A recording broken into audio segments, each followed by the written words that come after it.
Well, hello YouTube and everybody out there.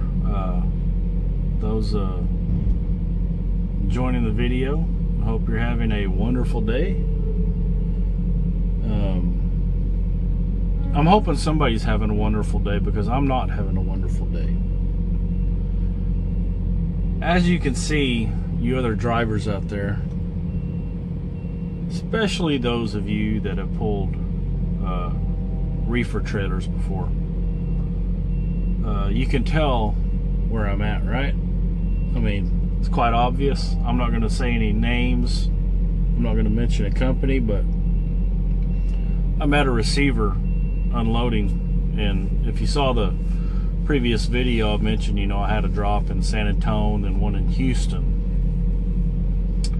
Well, I'm at my first drop, okay? And when I left, I left in plenty of time to get here. I knew I was going to have to stay here at the receiver, to be able to have enough time to get to Houston. So that's what I did, no problem. All right, I had an 8 o'clock appointment this morning, and I was here just after 12, probably about 2 o'clock.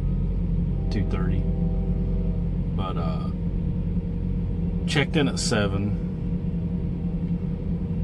and the time is now almost 2 o'clock in the afternoon. So yeah, I've been here for, what is that, 6 hours, 6 or 7 hours, and I've probably been back to the door for about 5 hours now. And when I took my papers to receiving, I told them, I have another drop on this trailer. I told them that twice. I told the guard that. I told the receiving office that, I have another drop. They do this every day. Why can't they get this straight? I have another drop. Well, I get a call about 15 minutes ago. Yes, sir, do you have another drop? Yeah, I have another drop. I told you that twice.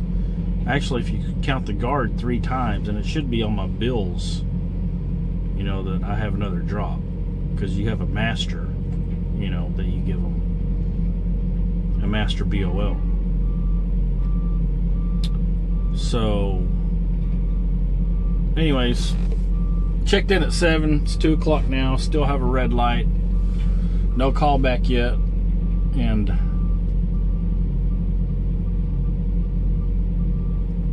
this is, just the wait is aggravating, because they're not unloading a full trailer. Probably 3/4 of the trailer. But they have now screwed up my entire day, because I planned on getting out of here, going to a truck stop, in Houston, and getting some rest, maybe going to eat dinner, take a shower, take care of my business on my time off. But no, now I'm going to have to, because they're not leaving me any time, now I'm going to have to go straight to the other receiver and park at their staging area. Possibly no bathroom, nowhere to eat. Some receivers have snack machines with potato chips and candy bars and whatnot, but that's really aggravating. These people can mess up an entire freaking trip because they don't train their people right. I don't know any other way around it, is that they do not train their people the correct way. When you're told 3 times that there's another drop on a load, and then you have to call back and ask, is there another drop on this load? Yeah, and I know what they did. They unloaded the whole trailer. I can tell you what they did. They unloaded the whole trailer, started mixing the boxes around, started restacking the boxes on different pallets.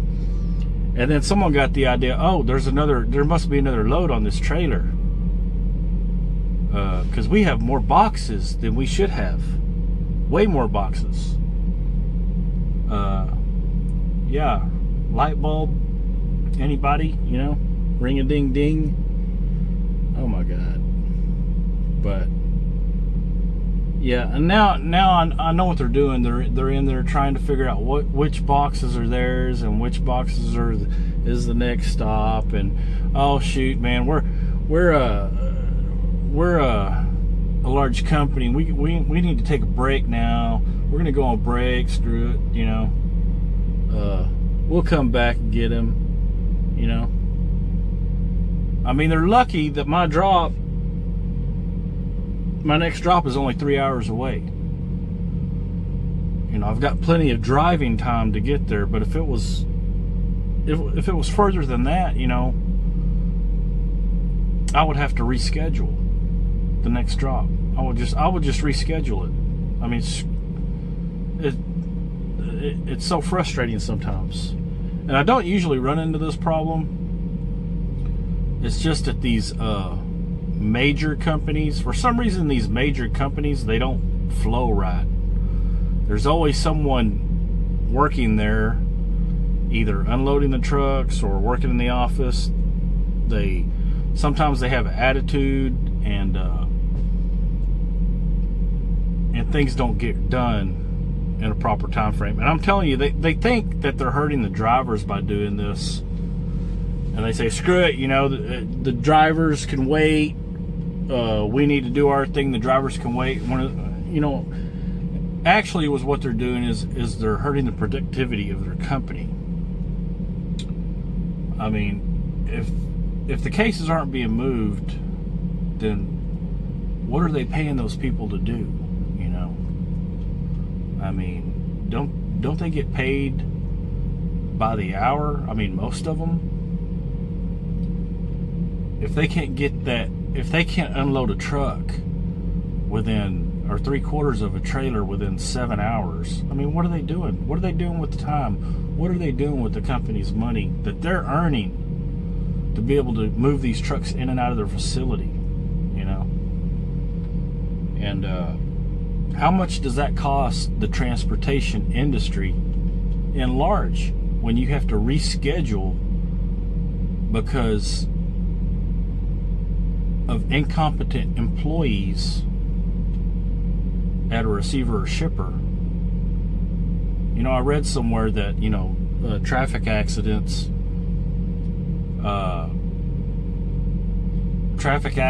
and traffic holdups, they cost the United States billions of dollars a year because it slows commerce down. And that's exactly what it does. When you slow commerce down, you have to reschedule. Well, that puts people getting paid a day later. Companies getting paid a day later than they should have. Checks being cut maybe a week after that they should have been cut. So I encourage anybody that works at one of these facilities to think about that. You think that you're just hurting the driver. No, you're hurting the whole industry. You're hurting the United States.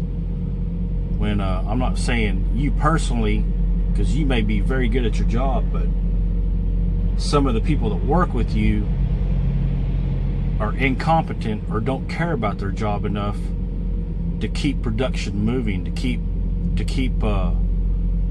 commerce flowing. Just for the simple job. I mean, quotes, simple job of loading and unloading trucks. I mean, come on. I worked in a freaking warehouse, all right? I worked in a grocery warehouse when I was 18 years old until I was like 22. All right? I worked the dry grocery side. I pulled orders. I worked damage, returns. I loaded trucks, so I know how these receivers and shippers work. I worked in the freaking places. So as long as train your people right, and if you know that somebody's not trained, talk to somebody that will train them right. I mean, come on. Yes, I'm a little upset these things happen, but I mean, really, 3/4 of a trailer and you can't get it unloaded in 7 hours, and you screw up the driver's whole day because of that.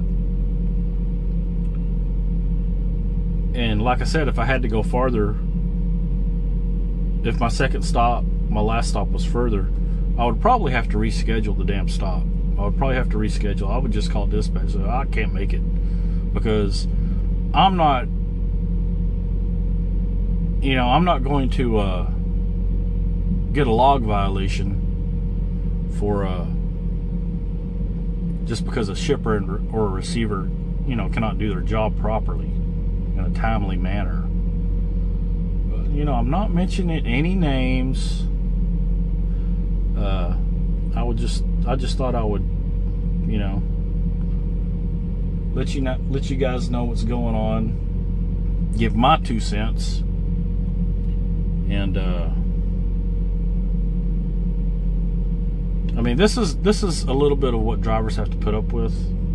I mean, this is just a small fraction, and I'm getting ready to send a message, all right, because I'm an owner-operator. Time is money.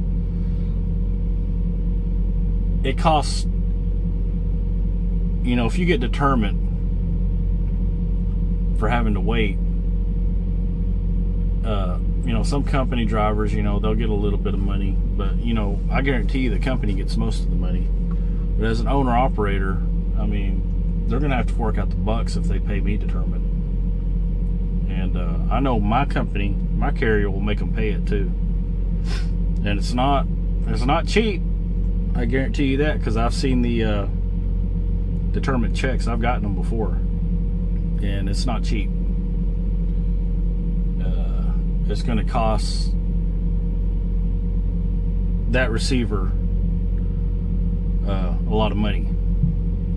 I guarantee you. I can hear them in my trailer again right now. I can feel them. So 7 hours later, and they're still they have the forklift going in and out still, and you can tell by the shaking that the forklift driver is pissed off, because he's shaking my whole damn truck going in and out of my trailer, and that's another video or another issue that some of these guys have. Last week, I backed to a dock. I was at a receiver, and I was in my sleeper, waiting for him to unload me. Well, I felt my trailer, started to shake, so I knew they started to unload me. Well, about 10 minutes later, this guy comes out, knocks on my door, and he says, "Did you pull out or back up?" And I'm like, "No, I've been in my bunk." And he's like, "Are you sure? Because I heard a noise." And I'm like, I've been in my bunk, man. I mean, what else can I tell you? I haven't moved the truck, My truck is turned off. I haven't put it in gear, I haven't put it in reverse or nothing. I'm sure your company has cameras. If you want to check the cameras. But he looked at me like I was freaking lying to him, I don't know what kind of crap he was smoking that day, but yeah. And after that, oh man, he was shaking my whole, he was knocking stuff off out of my cubby holes in my bunk. I was so mad. But yeah. Sometimes you have to deal with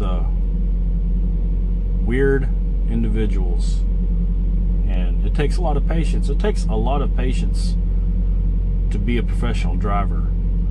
So if any of you guys that are watching want to get into the industry, I mean, it's a good job. It's a fun job. There's nothing like rolling across the country, you know, back and forth, seeing different states, seeing different cities. You're not cooped up in one spot all the time. I mean, it's great, but you better have patience. You better learn how to have patience. First of all, you're going to have learn how to have patience driving the truck, because you don't want to be one of these drivers that are impatient, wanting to pass everybody, wanting to haul ass through the truck stop parking lot, you know. Those are the drivers that end up, you know, tearing off front fenders, running over somebody in the parking lot, you know, getting stopped by the law 5 miles down the highway because some stupid crap they have done, you know, at a truck stop or a receiver or shipper. You know, impatience. I've seen a lot of it. You need to be patient if you're going to drive a truck.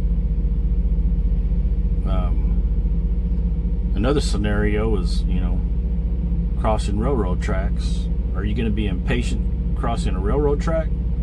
Because I guarantee you,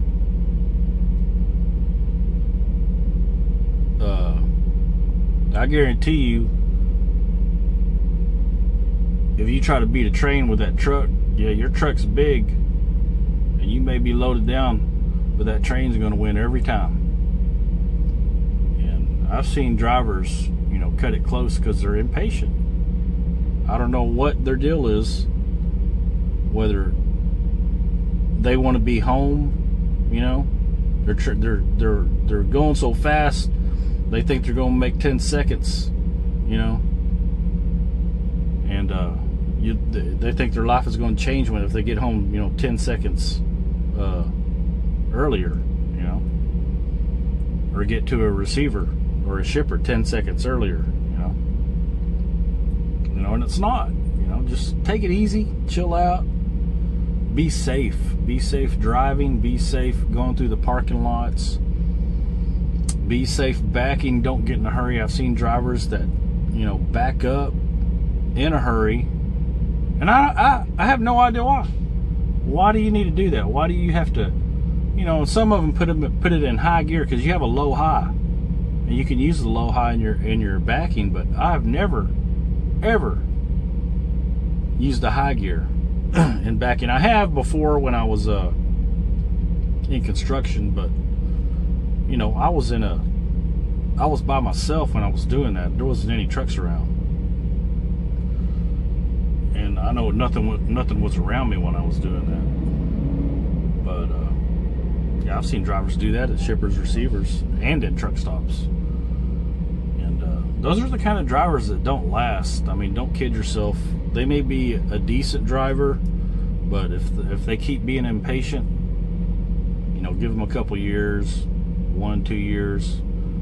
Some of the more decent drivers may last 5 years before they run something over, you know, before they get too many points on their CDL, and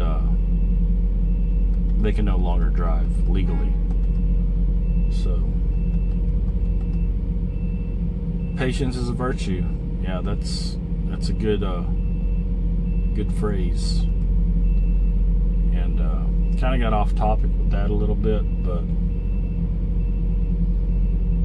if you're going to get in this industry, you need patience. Not only with driving, but with putting up with having to deal with people that don't know what they're doing. There's a lot of them out there, and I hope they would get the right training. I hope that they would learn to keep their own problems at the house. You know, keep your problems at home. Don't bring it to work. Don't take it out on other people, you know. But I just hope that, you know, I get a green light pretty soon and get a phone call, you know, that I'm done. But that way I can at least, because I have a after I unload tomorrow, I got to pick up another load. All right, and they quite possibly could screw that up. But we'll see. Come back with you for an update. And yeah, just think about what I said if you hadn't been in the industry, and learn patience. And I appreciate you guys watching the video, and we'll talk to you later.